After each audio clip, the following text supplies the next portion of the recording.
How much confidence have you lost due to goals that you have not achieved? I understand how frustrating it is to set a goal and then miss it year after year after year. I get it because I've been there. It took me 5 years of failing before I actually lost 100 pounds. It took me 2.5 years of barely making rent before I actually made it in business. It was not until I realized that I was focusing on the wrong things and I was getting the wrong outcomes. I want this to be the last video you ever watch on how to reach your goals. So I will teach you my process in only 2 steps so you can actually achieve anything you want this year. The first step is focus on inputs over outcomes. So let's define terms. Inputs are the actions, behaviors, and processes within your control that contribute to a greater goal. An example of this is gonna be exercising regularly, eating healthy meals, studying for a number of hours. Those are all inputs. They're all actions that you take that are within your control. Now, what are outputs?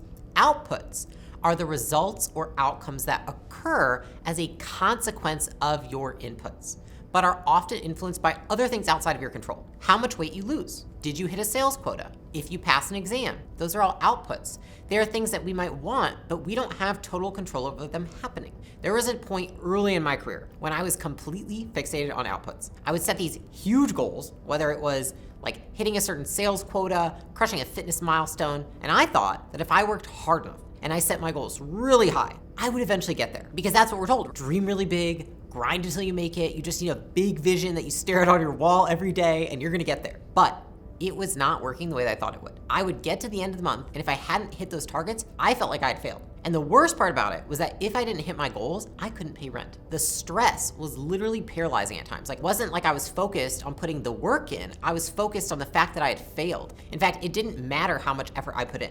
If the result wasn't there, I just felt like I wasn't good enough, because I felt like I was chasing something that I couldn't fully control. It wasn't until I had the realization the entire reason for this is I was focused on the wrong thing.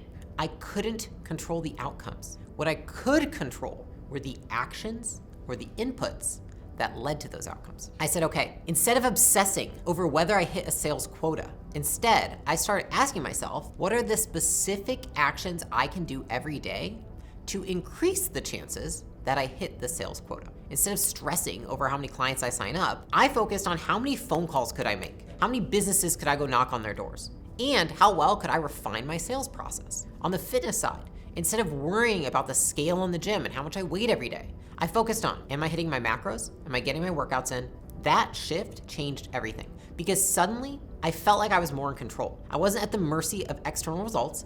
I was measuring my success by whether I followed through with my commitments. And so success became if I took the actions under my control. Over time, those consistent inputs compounded, and then the results started to show up. If you repeat successful actions, success becomes inevitable. Because it was sustainable, I kept those goals, and eventually I hit them, and then I exceeded them. And that's when it clicked for me. I was focused on something that was disempowering me when I needed to be focused on something that was empowering me. Focusing on outputs is like standing in a garden, staring at the flowers and willing them to grow. When if you focus on inputs, it's watering the soil, pulling the weeds, making sure they get sunlight.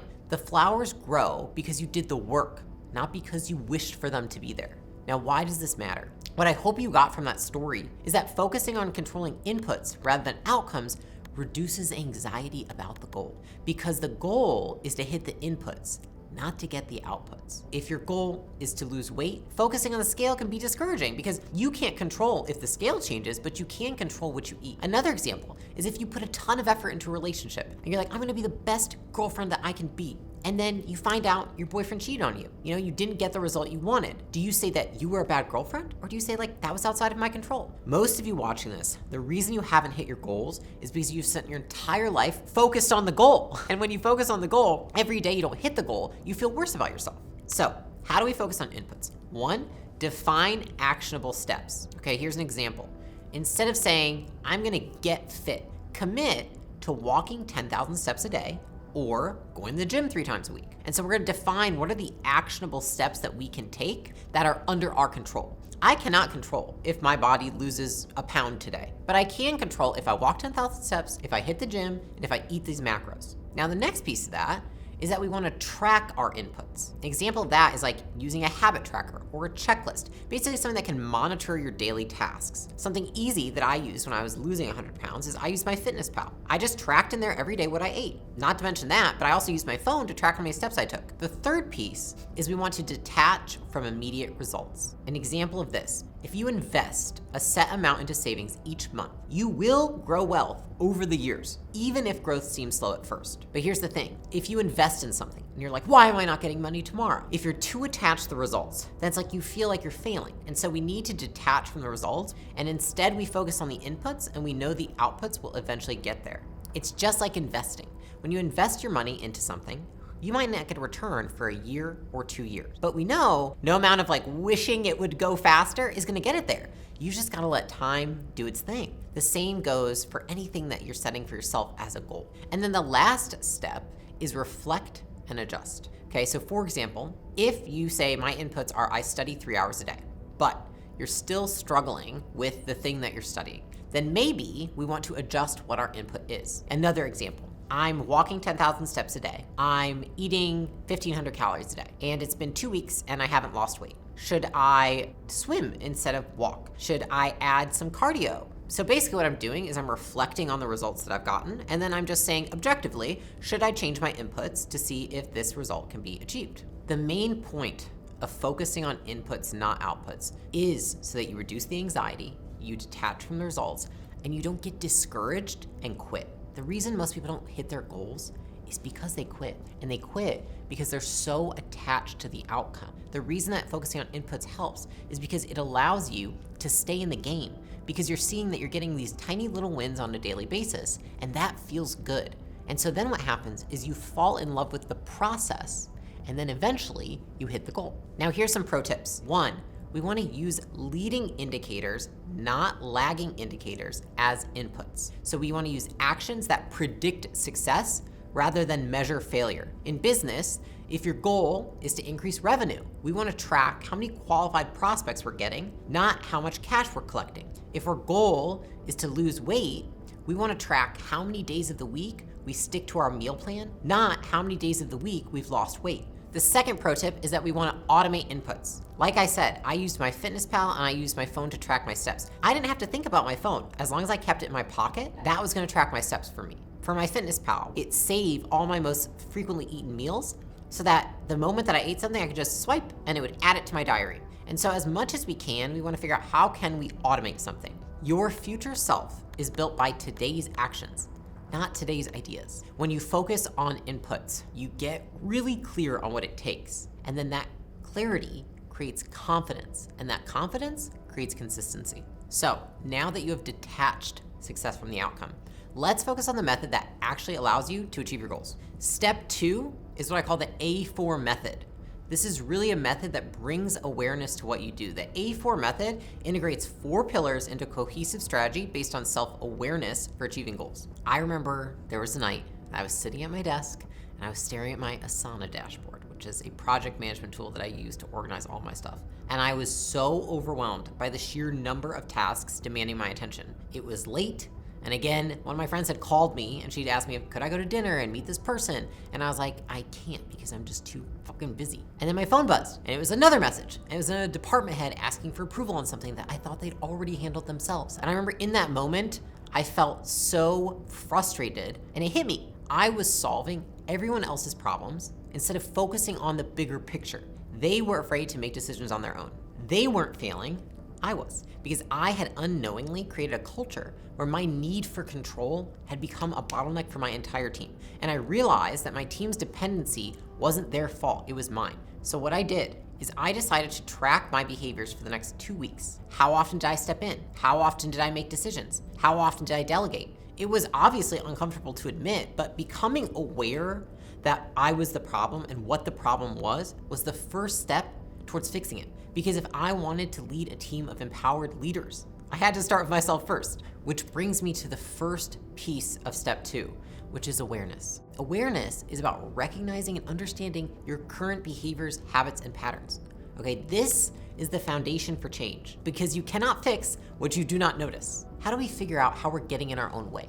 First is we want to track our actions and the results. so that we can gather data about ourselves. Basically, we want to identify triggers, identify habits, and identify routines that either support us or hinder us from our goals. So, for example, if your goal is that you want to lose weight, we would start by monitoring our food intake, monitoring when we work out, monitoring all these things without judgment. So basically what you do is you want to become an observer of yourself rather than the one going through the motions. What I had to do to become aware was to detach from my own self in the moment, to get above myself, to say, what am I doing that's preventing me from hitting my goals? What habits, what routines? And then I wrote all those things down. So it's almost like putting together an awareness diary. The thing is that most of the time, we're so critical of ourselves that it's painful to observe ourselves in that way.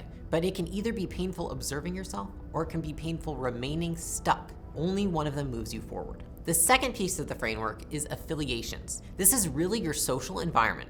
How do you apply this concept? Is you want to align yourself with people who are supportive, people who are ambitious, people who share or encourage your goals. And then you want to distance yourself from people who might undermine your efforts. For example, when I was first losing 100 pounds, I was in a house with 5 other people who did not support my efforts. They made fun of the fact that I was cooking healthy food. They made fun of the fact that I was trying to lose weight. They tried to diminish my self-esteem, not help me. So what did I do? I moved out of the house. I didn't try to change them. I didn't try to have conversations with them. I didn't try to get them to see it my way. They don't have the same values as me. And so the question that you have to ask yourself is, do you have people or do you have environments that make it harder to hit your goals, not easier? The third A is aptitude. This is about acquiring the skills, knowledge, and abilities necessary to overcome challenges and solve problems effectively, okay? We want to invest time in learning and developing tools that we need to succeed, and then practicing new skills consistently to increase our competence. For example, if you're working on public speaking and your goal is that you want to be a public speaker, you're going to take a class, you're going to practice regularly, and then you're going to seek feedback to improve your technique.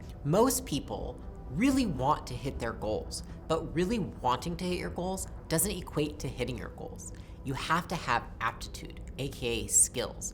And so what we're identifying here is, what skills do we need to accomplish our goals? If I'm trying to lose weight, but I notice that I'm constantly overeating, I lack the skill of discipline. I lack the skill of being able to control myself from overeating in certain situations. And so the skill deficit is that I have to learn how to have self-discipline in those situations. This can apply to any goal that you're trying to hit, and I want you to think about it like this. It's not that you need to want it more, it's that you need more skills. And now the fourth A in the framework is autonomy. It means that you take ownership of your choices and actions. It's about cultivating self-reliance and a sense of accountability with yourself. So how do we apply this? We're gonna make decisions based on our values and goals, rather than relying on external validation and direction. Understand that while others can guide or support you, only you can take the necessary actions. Only you are responsible for your inputs. And only you are with yourself at the end of the day, every day. And so make sure that you're the one picking your goals. If you spend all this effort and you apply this framework to achieve goals that are not your own, you will feel just as bad as you do now. When we switch from output-focused goals to input-focused goals, we take ownership over the input goals. So when I talk about autonomy, it means that you are in control of these things. And if you're not able to accomplish those inputs, it's because either you have unrealistic expectations or you don't have a skill. If you're like, you know what, my inputs are that I'm gonna work out every day for 2 hours. Well, 2 hours is a long time. Plus you gotta drive to the gym, you gotta have an outfit for the gym, you're gonna be at the gym. Is that realistic? On the other side, you set an input goal and you're like, I'm gonna get to the gym every day at 6 a.m. no matter what. But then you realize that on the days you're tired, you keep hitting snooze. That is on you and nobody else. And there's also nothing wrong with it. It just means you have a skill deficit, which means you go back to aptitude. Now we've got to go ahead and change it. We don't need to blame anybody. We don't need to say it's too hard. We don't need to make excuses that our life is different and special. But here's the thing, we're not. And so that's why autonomy is so important paired with aptitude. So here's some pro tips. First off, we want to start with facts, not feelings. What and when you do things that interfere with your goals is more important than why. The fact that people made fun of you when you were a kid for being chubby, it's not that it doesn't matter. It's that you don't need to figure out why to change what. For example, when I was trying to lose weight, my entire childhood people told me I was fat and that they would make fun of me. Oh, you're gonna break that if you sit on it.